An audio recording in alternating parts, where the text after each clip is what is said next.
சொல்லுகிறார், இதோ என் ஜனங்கள், என்னுடைய ஜனங்கள், அவர்களுக்குள்ளே நான் வாசமாயிருப்பேன், அவர்கள் என் ஜனமாயிருப்பார்கள் என்று அவர் சொல்லுகிறார். அப்ப இந்த வார்த்தையை நன்றாக கவனித்து பாருங்கள். அவர் என்னுடைய ஜனங்கள், அவர்களுக்குள்ளே நான் வாசமாயிருப்பேன் என்று அவர் சொல்லுகிறார். அவர்கள் தேவனாயிருப்பேன் என்று அவர் சொல்லுகிறார்.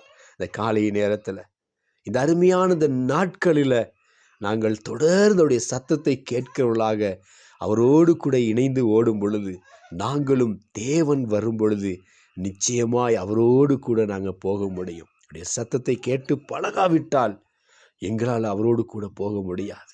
இந்த கடைசி காலத்தில் சத்தத்தை கேட்கிறவர்களாக நாங்கள் விழித்திருந்து எங்களுடைய செவிகளை அவருக்கு நேராக சாய்த்து நாங்கள் ஓடும் பொழுது நிச்சயமாய் அவரோடு கூட எங்களால் பரலோக ராஜ்யத்துக்கு போக முடியும். மகா இரக்கமுள்ள இயேசப்பா அந்த காலை நேரத்தில்